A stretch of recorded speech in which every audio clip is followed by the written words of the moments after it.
Hi, I'm Mark Richmond from Chef Knives To Go. I want to give you a little detective story that I've been working on with a customer recently. Hopefully it will shed some light on some of you new guys that are learning to sharpen and having issues with flattening your stones. This guy bought a couple stones from us a few months ago, and he called me up and said, "My stones are warping." And I said, "I've never really heard of that before, and I can't believe that that's happening."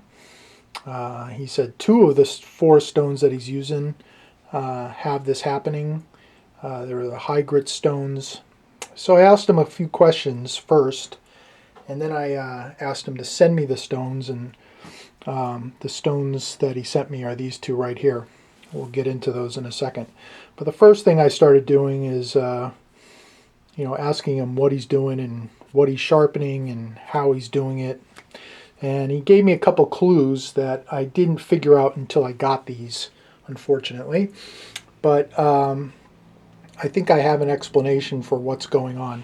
Number one, he told me he's a razor sharpener. And razor sharpeners, for those of you that have never tried it, straight razors are very thin, and they tend to, the guys that sharpen them usually use very high grit stones. They use a wide progression, and they try to polish the edge out as finely as possible so that it gives you a comfortable shave. It's not a particularly rough type of sharpening, and they don't typically wear out stones very quickly at all, and especially compared to the stuff that we usually sharpen here, which are kitchen knives. So that was the first clue. The second clue was, I asked him to show me exactly what was going on, and he sent me a picture of his stones, and he had marked all of the stone with pencil, and then he had taken a DMT plate and he had started to grind it, and it did in fact only grind this area right here. And that really confused me, because normally what you have is a stone wears where you use it, and you use it when you're grinding whatever it is you're grinding, you use it mostly in the middle. So this is a typical kind of look at a grind pattern for a stone. This is called dishing, and flattening your stones eliminates this by grinding it down flat so that the surface is flat, and you don't get this kind of dip or smile in the stone. And this is from the side. So and of course this is the opposite of that. This is the low spot, and this is the high spot. So then I was like, well, there can only be three things going on. One is the stone is, like you're saying, it's warping, or something's going on where this is becoming a high. The second thing would be the plate, which you're grinding against, being warped. And the third thing is the technique. So I still was skeptical, but I wanted to see the stone, so I asked him to send them. And sure enough, I got them in very quickly. Well, I looked at it from the side, and this is what I saw. And this doesn't look warped. If it were warped, it would be in the same direction, right? You'd have this thing going here, and then you'd have this going up like this, and the whole thing warped. I don't see how stones can warp like that anyways, to tell you the truth, because it's not like wood, where they have wood grain and they can all bend together. This is all particles with binder attached to it. Maybe, but in this case, absolutely not. What's going on here, which this told me right away, and you really can't see it too well on this stone, but this is what's going on. And it was a little more pronounced on this one before I started messing with it.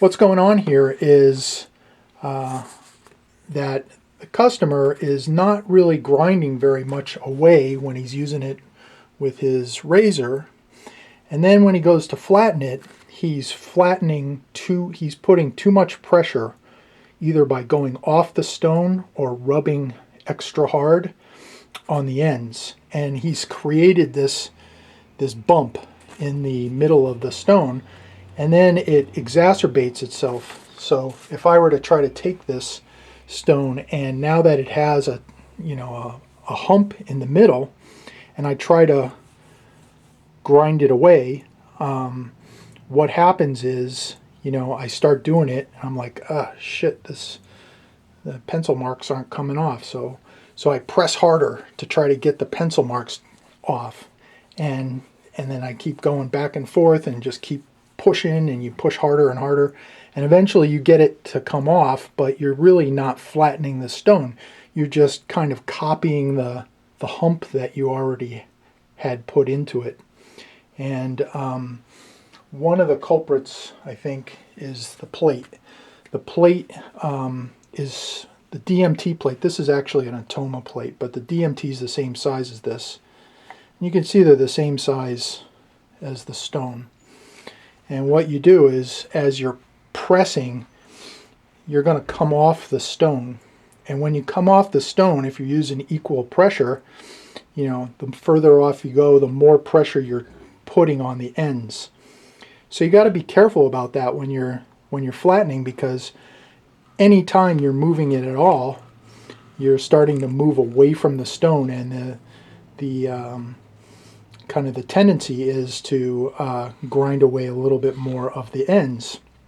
Normally that doesn't happen that much because you're dishing the middle, and then you have the high spots on the ends that you have to work off anyways. But since he's not grinding much material off of the stone with razors, and these are high grit stones, what's going on is he's pressing too hard, going off the stone a little bit each time, and he's grinding away slowly the ends and leaving a hump in the middle.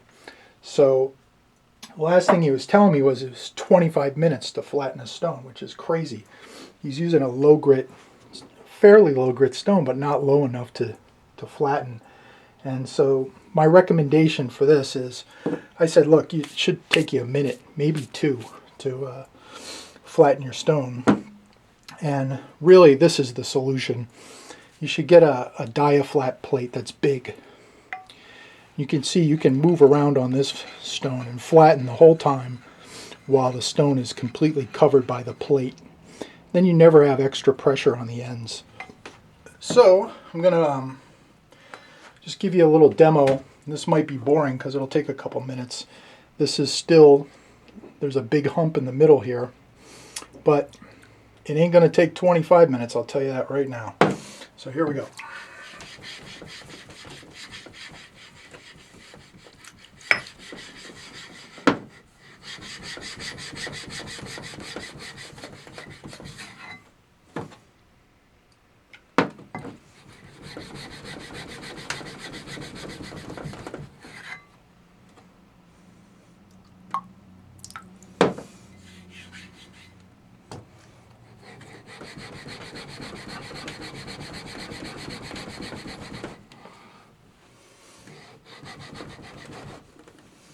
Now this is already sticking to my plate, which is a good sign, because as the stone gets flat, it contacts the plate fully, and then it starts grabbing the stone.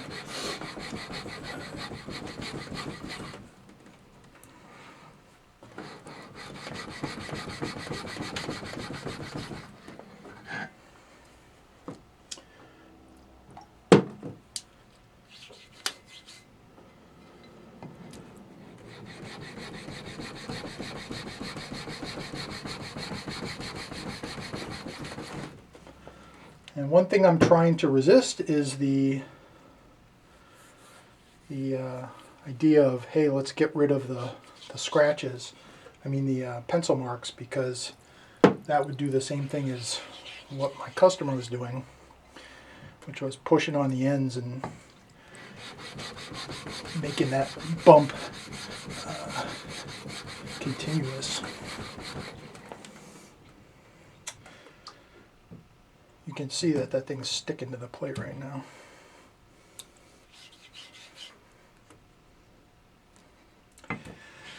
Now some of you guys like to put the plate on the bottom and use the stone on the top. I do that too. Doesn't really matter. You can do it this way.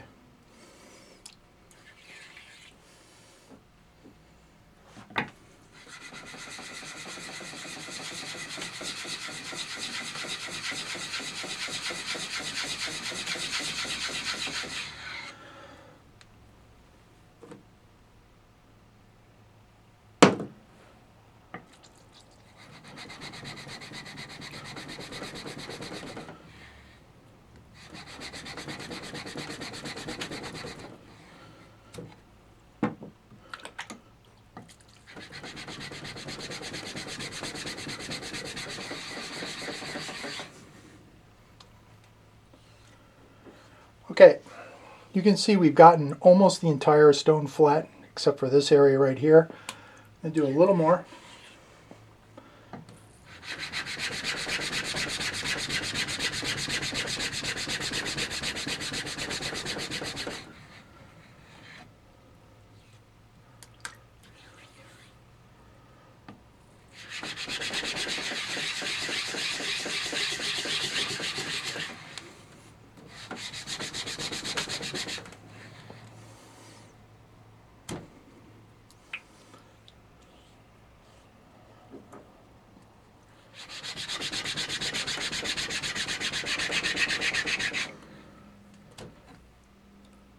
Voila!